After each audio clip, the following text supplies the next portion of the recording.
hadir pada kegiatan praktikum di luar jaringan secara luring, yang diharapkan nanti praktikum ini bisa mewakili kegiatan praktikum rekan-rekan saudara yang lain. Jadi mungkin saudara dalam hal ini sebagai perwakilan untuk bisa melakukan kegiatan praktikum supaya mahasiswa yang lain tidak saja melihat kegiatan praktikum di YouTube itu banyak sekali ya sebetulnya, cuman kadang-kadang itu memang ada yang benar dan ada yang salah. Oleh karena itu dengan menggunakan kegiatan ini sedapat mungkin bisa memacu mahasiswa yang lain untuk bisa lebih aktif lagi untuk melaksanakan kegiatan praktikum. Jadi mungkin di dalam perkuliahan saya yang sudah saya lakukan lewat daring kemarin, kita masuk pada periode untuk masih mengenalkan konsep atau cara berpikir bagaimana penyakit itu terjadi. Kalau tidak salah melalui menggunakan istilahnya itu dijelaskan melalui fenomena segitiga penyakit, atau terjadinya penyakit itu bisa dijelaskan melalui konsep segitiga penyakit. Bahkan nanti berkembang menjadi LIMAS, dan LIMAS itu sebetulnya bisa ditingkatkan lagi, tidak 4 bidang lagi tetapi 5 bidang, di mana segitiga penyakit menjadi LIMAS penyakit. Dari LIMAS penyakit ini nanti beriringnya waktu itu maka kegiatan pembelajaran atau pengendalian penyakit itu sendiri apakah bisa dilaksanakan berhasil dengan baik atau tidak, itu waktu yang akan menentukan. Termasuk kegiatan praktikum pagi hari ini itu adalah bagaimana kita akan melakukan inokulasi patogen. Nah, sekarang paling tidak istilah-istilah yang kemarin itu saya minta untuk dipelajari, bukan dipelajari ya, dihafal sendiri. Ada istilah patogen, ya, ada istilah patogen, ada kemudian ada istilah isolasi, ada istilah inokulasi.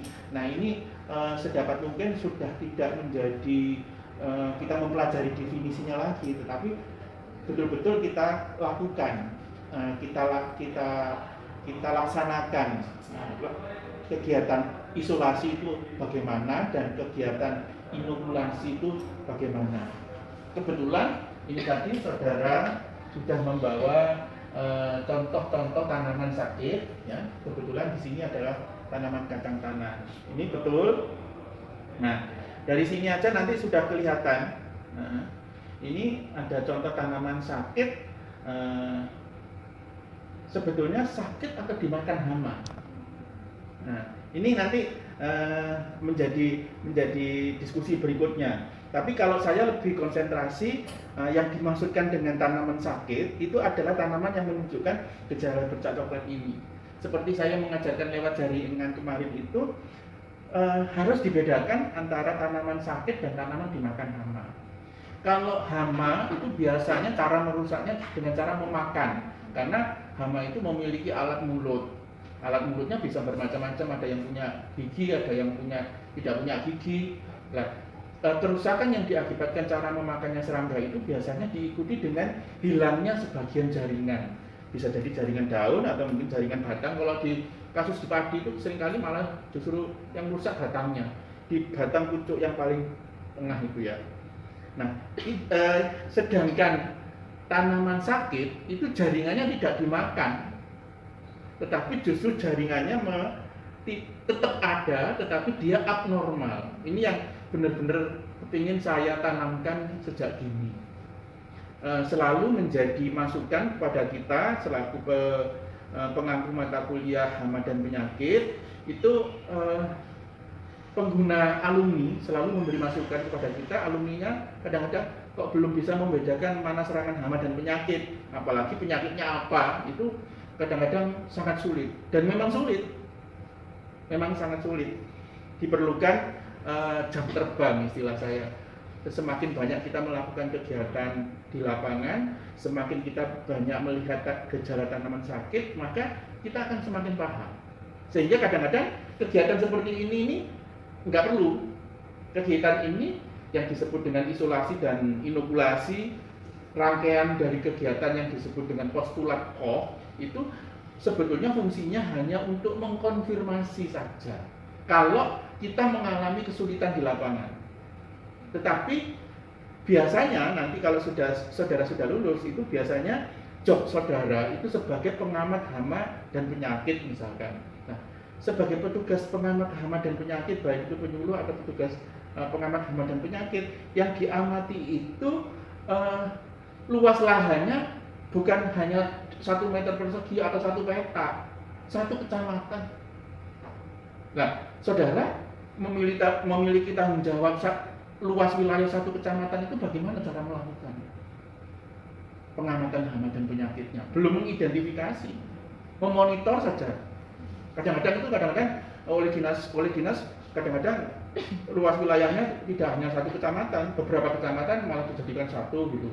Ya tidak mungkin akhirnya kita melakukan biaya tanaman satu-satu. Ya mungkin akhirnya kita melakukan pengamatannya dengan cara sampling. Hanya sebagian yang kita curigai, oh ini gejalanya mirip, oh ini mirip dengan itu, terus kita berjalan lagi, terus menemukan peta lagi, menunjukkan gejala sakit, akhirnya secara sampling. Nah, pada saat kita melakukan surveillance seperti itu, maka kita akan mendapati gejala tanaman yang kita tidak tahu. Ini dimakan serangga atau pada kita. Nanti setelah diembuskan kepada kita, sudah melalui filter ini. Nah, di dalam filter ini, asumsinya kita bekerja di ruangan steril. Harus hati-hati, nanti pada saat Bu Yeni memberikan contoh bekerja di ruangan aseptik ini harus dilengkapi lagi masih dengan lampu Bunsen yang dihidupkan di situ. Pengalaman buruk yang sering kali terjadi itu, alatnya ini kita keluarkan dari rendaman alkohol terus kemudian diletakkan di atas Bunsen, ini kan kobong. Nah, saat kobong ini kemudian merembet-rembet karena udaranya itu keluar ke sini. Itu sering kali terjadi seperti itu. Oleh karena itu nanti didampingi dan dicontohkan dulu oleh Pak Kaiti maupun Mbak Yeni. Setelah itu baru Anda bisa mencoba sendiri. Ya, ini caranya seperti itu. Nah, setelah diisolasi, artinya itu dipisahkan antara tanaman atau sebagian jaringan yang sakit ini, kita pisahkan patogennya supaya dia bisa tumbuh di dalam media. Sehingga terpisah antara jaringan daun dengan patogennya sendiri.